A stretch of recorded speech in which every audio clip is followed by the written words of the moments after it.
Have you ever found yourself doing something on autopilot at the end of a long day? Reaching for the snack, the scroll, the glass of wine, whatever it is, and thinking, why do I keep doing this? Today's episode is such an interesting conversation because we're digging into the habit loops that quietly run so much of our lives and our businesses. My guest is Cari Walters, a sober, curious life coach, and we talk about how habits are formed through a cue, an action, a reward, and why so many high achieving women find themselves stuck in patterns they know they are not really serving them.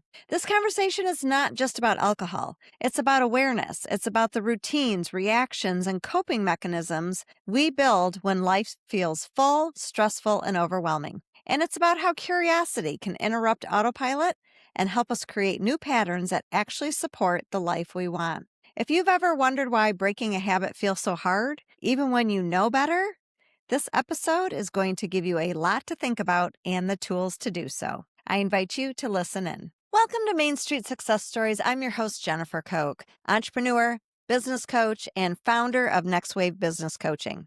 My first business I opened 2 days before giving birth to my second daughter. But then I grew it for 20 years. I grew it from a local bakery into a national brand and eventually sold it for a profit. I know firsthand how tough the odds can be. Only 1 out of 2 small businesses make it to year 5. That's why I'm passionate about helping entrepreneurs change those statistics through coaching, mentoring, and this podcast, where I share real stories of others, their success, their struggle, their mindset shifts, their fears, and lots of wins along the way. Because none of us are alone in this journey of entrepreneurship, and I want to make sure that you have the support you need. My goal is simple: to inspire you, motivate you, and show you there's a path to building a profitable business. So let's dive into the next episode of Main Street Success Stories. Welcome, Cari. It's so fun to have you here today. It is so great to be here. Thank you for having me. When you and I first met, I just really enjoyed getting to know you. You are a bright light and you really are so inspiring. And I know your focus is called Sober Curious Life Coaching. Yeah. Before you started that, what were you doing? Yeah, before that, I was running a couple of businesses actually through network marketing and direct sales. And so I was doing that. And I was working with kids on the spectrum. So I was kind of doing both of those things at the same time. And then before that, I was a special education teacher with emotionally impaired students who were in alternative education. So that's, Wow, so you have a heart. You have a heart for really helping people. Those are yeah. jobs that require a lot of patience. Yeah, that's what people say, but I sometimes think I don't have a lot of patience, actually. I think I just have a system maybe of patience. Isn't that funny? Yeah, and then when you get home, the patience is gone, right? Yes. So you started something. When did you start your life coaching business? Yeah, I started it 3 years ago during a time in my life where I decided that I was going to step into an alcohol-free life, but it took a process to get there called being sober curious. And so actually before I became a coach, I went through my own journey of getting curious with what alcohol looked like in my life. And so I went down a road of being mindful about my drinking instead of just autopilot with drinking. And I started to ask a lot of questions and started to say, hey, why do I grab a glass of wine at night? And why is that the best way to unwind? And I didn't quite understand why something so simple like a glass of wine could have me almost so stuck in this habitual loop that I found myself in. And so I know we were talking about this, the habitual loop being, basically I found myself I had a cue in life. And I would say probably for almost 2 decades, the cue was my kids going to bed or coming home from work. And my cue was stepping in the door, or my cue was my kids went to bed. And then I had like an action behind that. And that was me just not thinking about it. I was like, I earned a glass of wine. Oh, I'm going to have a glass of wine. The kids are in bed. I'm home from work. And so I grabbed a glass of wine. That was my action. And then the reward I received from that habit loop, the reward was, oh, I feel relaxed now. Like it takes the edge off. I'm feeling better. I get that 30 minutes of Zen. And when that's gone, I feel a little bit of anxiety. The kids are still in bed. I don't want to go to bed yet. My action, I'm just going to grab another glass of wine. And my reward is it's going to take the edge off. And of course, there's a lot behind that, but when I got curious and I went in with it for a year and a half, it was during the pandemic that I decided to kinda do that and after, but it wasn't because of the pandemic. I just had noticed 7 years prior to 2020, I was in this habit loop that I just described. And So so you were sorry, yeah. you were in this phase of life where you're a busy mom, you're working, and so your relaxation became like what you said you would go to a glass of wine. Yeah. But being sober curious, Yeah. alcohol free, that's different than alcoholic, right? Can you help Oh, us yeah. understand the differences? Yeah, absolutely, absolutely. And I believe there's a lot of belief systems around this at all. And my belief system, so if someone has alcohol use disorder or considered alcoholic, that means they're using it to function in life. And I don't even really like that term because I also think that kind of puts us down as a society, like something's wrong with you. And I just believe there's nothing wrong with you. It's just you found a way to cope with life. And so even that term, I'm not a huge fan of, but that's how I would describe alcohol use disorder or alcoholic is you can't live without it. It's how you function.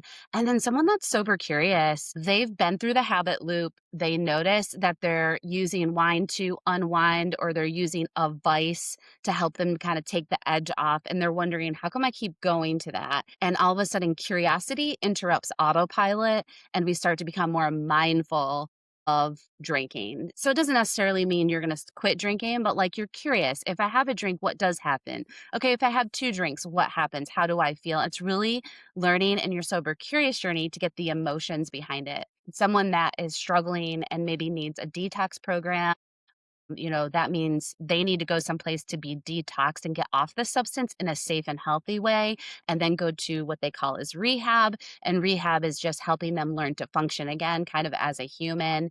And how do I, what works for me kind of thing. And then, which is very different from being sober curious because sober curious, you're not dependent on the substance to function. Okay, so it's more of just a habitual, like you just get in the habit of doing it. It's Yeah. interesting because in the last couple of years, there's been a huge shift on social media. We see it, especially in the younger generation, of becoming alcohol free. There's all these mocktails now and bars that are, just offer mocktails. In fact, I had a client, she creates events and she does a pub crawl, but it's all mocktails. So she's creating really, fun events around it.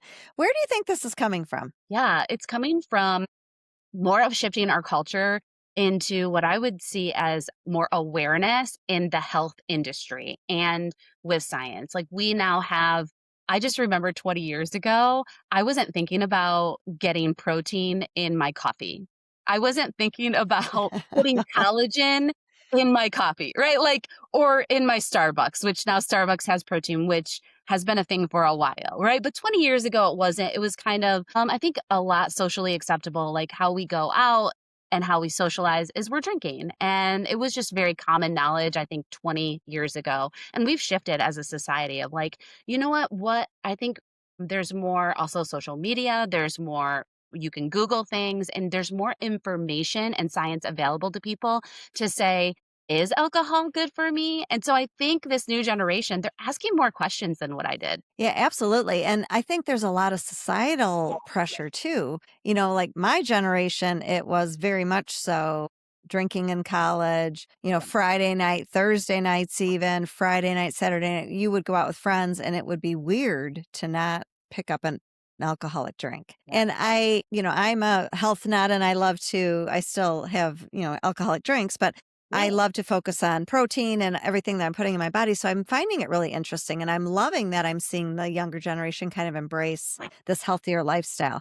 But like you said, it's a habit loop. And you started talking about habit loops with the cue, the action, the reward. Yes. As entrepreneurs, we're all really high achieving people and Yeah. we're always striving for what's next. Yes. And because of that, we tend to put a lot of pressure on ourselves. Yes. And we have habits. Some of our habits are positive, where we get up early and we eat the frog and do the things that we're supposed to do.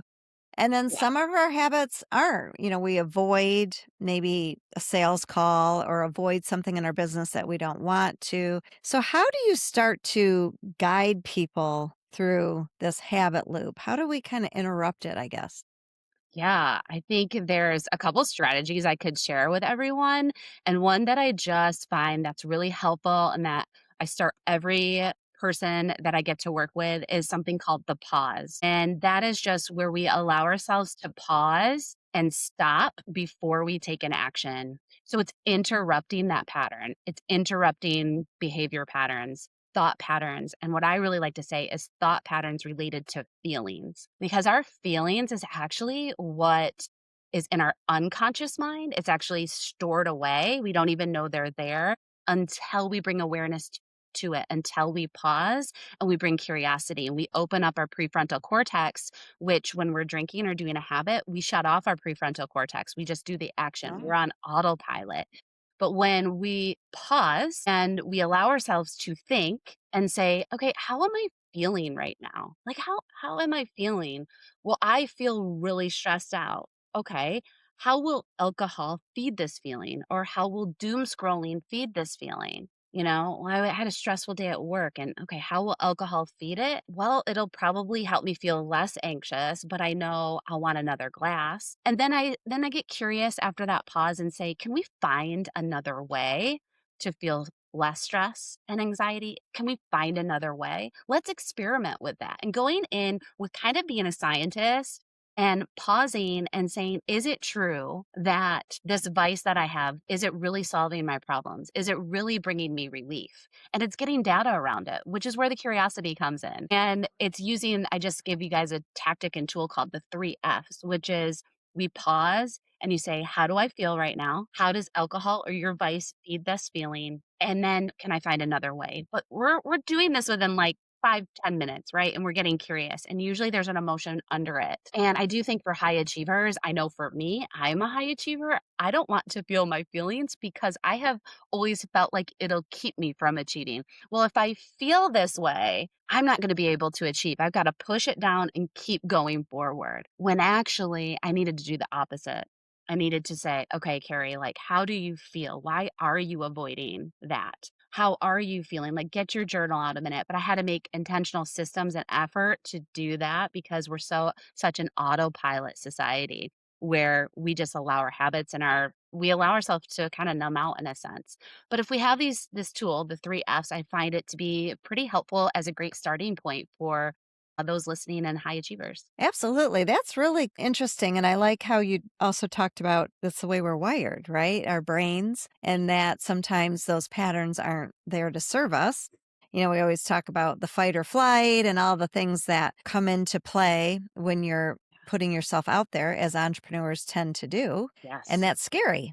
it is. And so then we revert back to our comfort, the flight, like I'm not going to do it. Well, then what happens? Your business doesn't grow and all of that. So that's really interesting. And so I got to imagine Yeah. it's awareness. And, we always say when you surround yourself with other people, that's how you can get the support and learn the awareness. And then how long habits Yeah. take a while to change? Like, how long does this take? I want my Amazon package tomorrow. So how long do I got to work at this, Gary? Oh my goodness, I love that. I know, right? We're instant gratification. Can I have it tomorrow? Right. Please, yeah.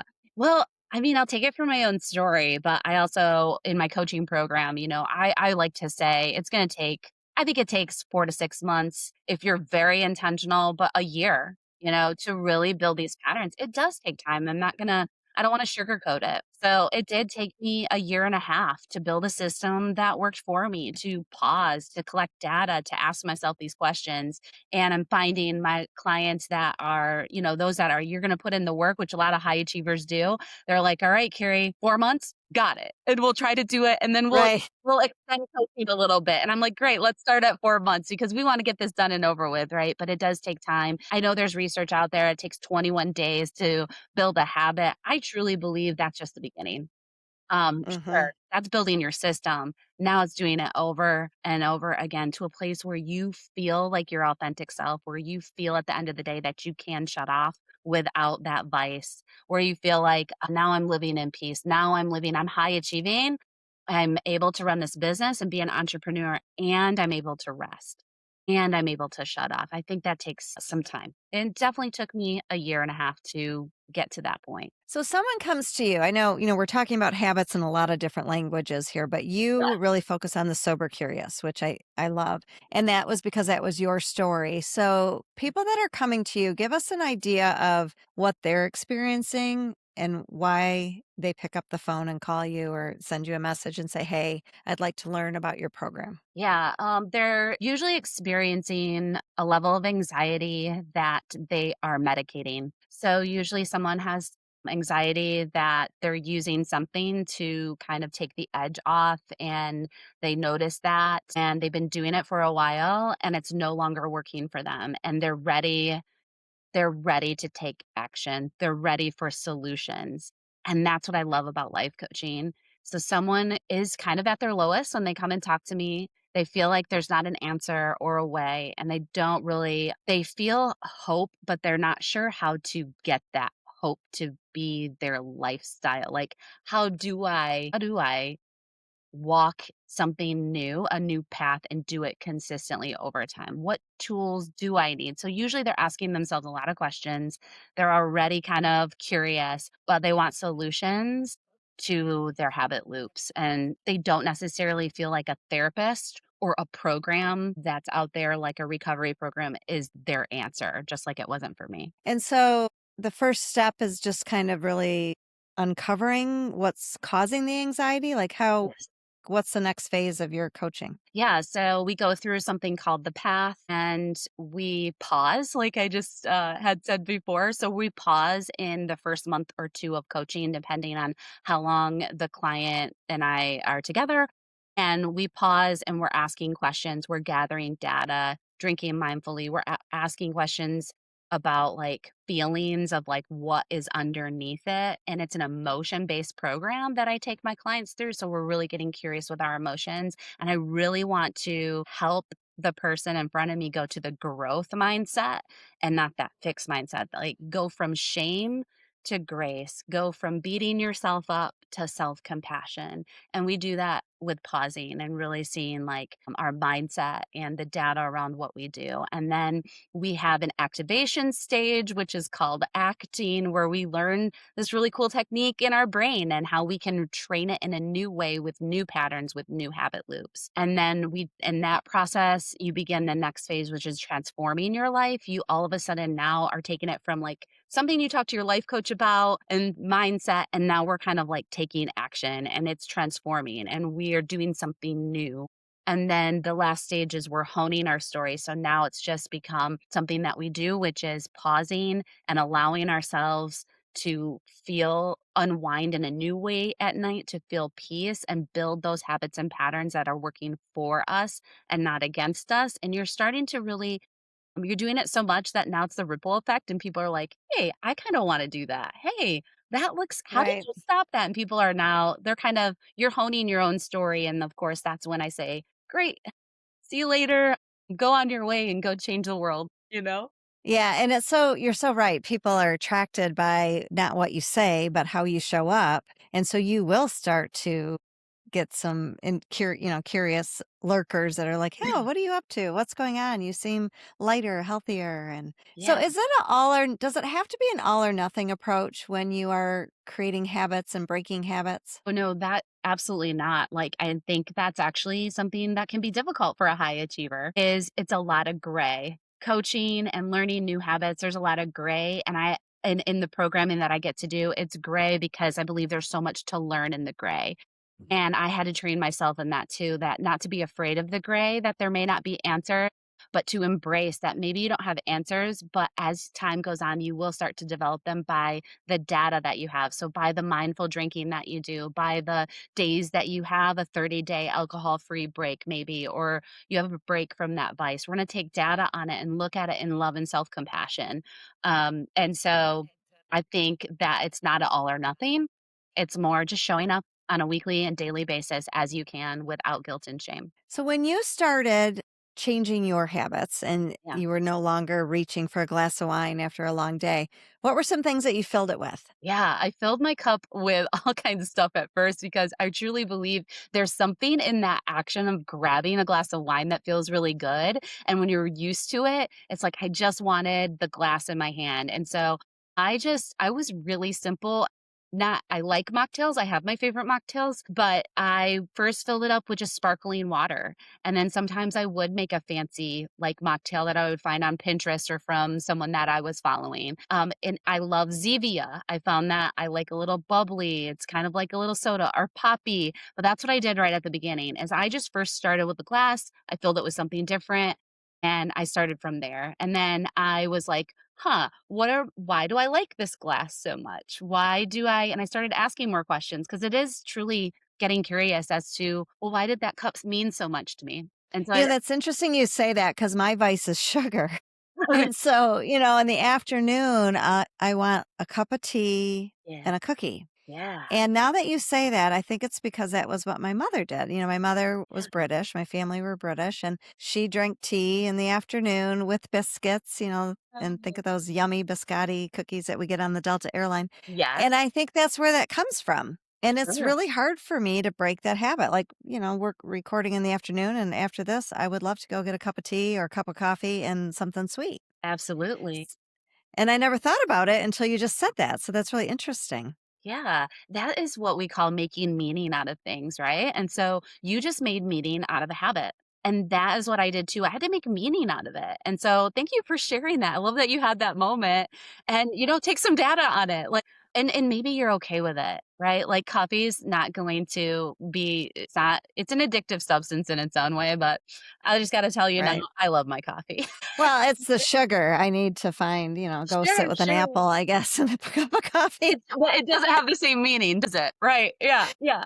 So I Doesn't love that. sound as good. It doesn't, but it's getting curious, and it's almost like, well, when is it a time that I can have that I get to enjoy? I always like to say to my clients, "We get to do things." So I get to enjoy my coffee and my cookie. Like, when do I get that? Oh, maybe it's when you wanna connect with your past now that you know the meaning about it. Maybe it's, on a Sunday. Maybe that's would be special to you, and okay, so do that. And it's giving yourself permission also to say what is for you and what's not. Yeah, and I like that. Maybe it's once a week, not every day, that type of a mindset.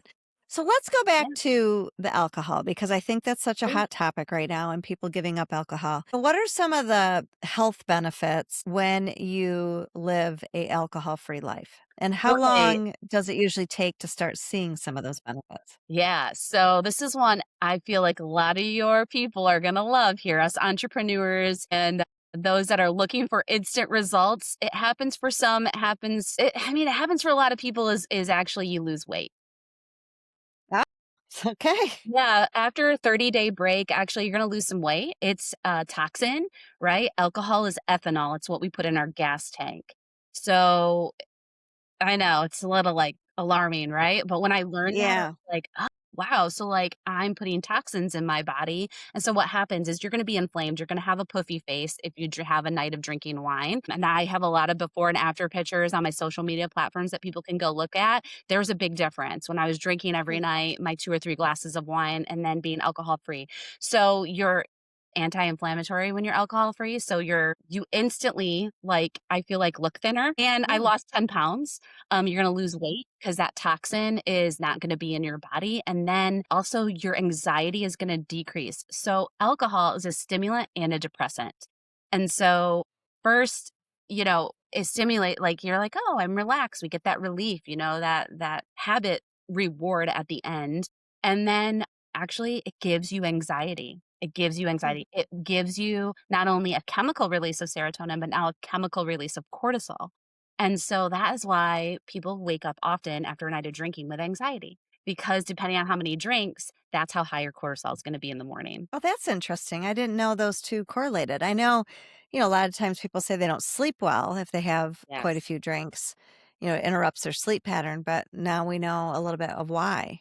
Correct. Yeah. Yeah, exactly. Yep. And it's very common. And I had it too, where I would wake up at 3 a.m. So what happens is you are sort of, when you have a couple of drinks, a lot of people say, I use alcohol to sleep, to go to sleep. Right. It's like, yeah, of Mhm. course, it's going to put you in serotonin, this chemical release of feeling good.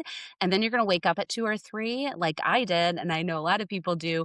And then you go to the bathroom and you might feel wide awake. Well, you've actually never trained your brain to sleep. And so one of the common things that when I work with people is they're actually just learning new patterns of how to put yourself to sleep.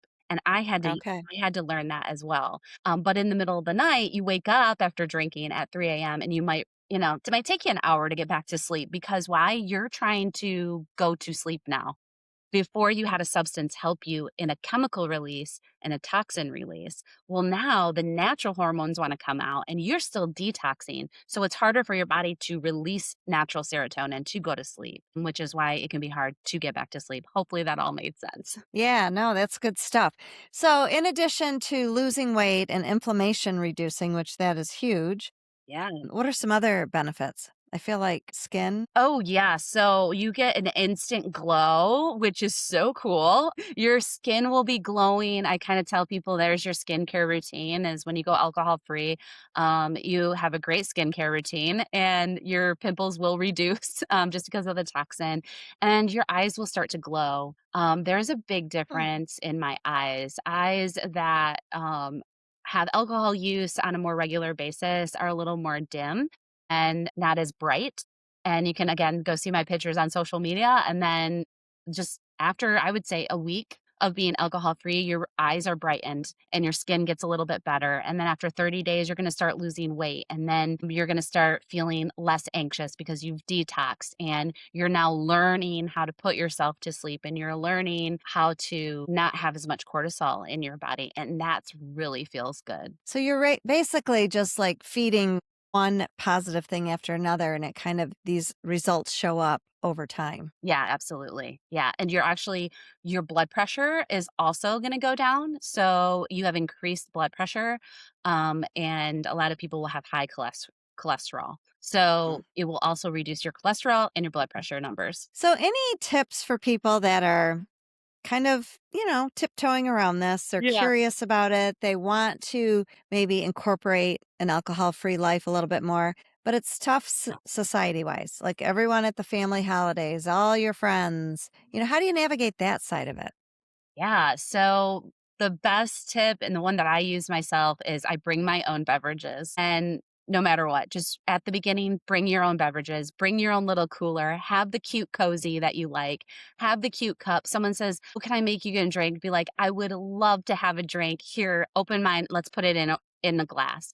And a lot of us want to say, no, I'm not drinking. I'm on a break right now. But I just want to reframe that and say, actually, you get to drink every single day. You're just not drinking alcohol. So, yeah, I'd love to have a drink. Here, let's pour this. That's a great reframe because you're right. The 30 days in January, everyone's all there. Yep. Everyone's on board for it. We all talk about it. We're all wearing it like a badge of honor. Oh, I'm Yep. on day 21, day 28. But then after that, we start to go back to our old patterns, old habits. And a lot of it, I do believe, is the pressure of the friends or whoever you hang out with. And that their negative impact on you, that's just what you've done with them. So Yeah. to be the Debbie Downer and be like, oh, I don't want to. I love your reframe.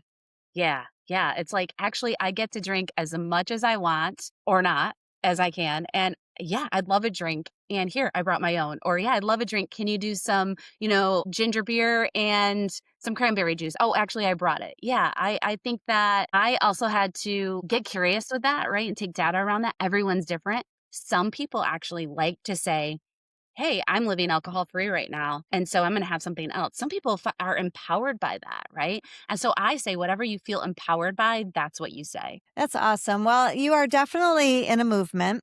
We've been Thank you. watching this movement happen. I feel like you were started it before it became trendy. I appreciate And that. it's obviously very impactful. Your clients are getting amazing, new habits Yeah. and new lifestyle because of working with you. So where is the best Yeah. place for someone to learn more about your program and to start learning how to handle the habit interrupters and all of that you teach? Yeah, yeah, that's great. You can go to my website, sobercuriouslifecoaching.com, and you can go to all social media platforms, and that would be LinkedIn, Facebook, Instagram, Sober Curious Life. My name, Cari Walters. You will find it there. You can just Google it and you'll find it. And also Sober Curious Life Coach at Gmail. Well, I will put those links in the show note. And I Okay. really encourage people to kind of sit with this and think about where Yeah. alcohol plays in their daily life or their weekly life and reach out to you to have this conversation about if they are curious about learning how to take the next step. Thank you so much for sharing this, all your information today. You're welcome. Thanks for having me, Jennifer. It was so much fun. This conversation is such a good reminder that habits do not just shape our personal lives, they shape our businesses too. Some habits serve us well: the way we lead, the way we follow up, the way we manage our time, the way we care for our clients. And some habits quietly hold us back: avoiding the hard conversations, putting off the numbers, saying yes too quickly, reacting instead of leading. The truth is, every business owner has both. And the longer we stay on autopilot, the harder it is to see clearly which habits are helping us grow and which ones are keeping us stuck. That is one of the reasons I created the Focused Growth Collective. The Focused Growth Collective is a one-on-one strategic advisory and mastermind designed for female business founders leading established service-based businesses so growth becomes deliberate, profitable, and sustainable. It's a space where we look at the patterns behind your business, not just your strategies, but your decision making, your leadership habits, your follow through, your blind spots, and the routines that are either strengthening your business or slowing it down. Because sometimes growth is not about adding more, sometimes it's about strengthening the right habits and breaking the ones that no longer fit the business you're trying to build. So if today's conversation made you reflect on the patterns showing up in your own business, let this be your cue. You do not have to figure it out alone, and I invite you into a conversation to learn about the Focused Growth Collective. Thank you so much for listening to this podcast today. Would you do me a favor and please share it with another entrepreneur you know who could benefit from this conversation? Until next time, keep showing up for yourself and your business, keep leading, the growth will follow.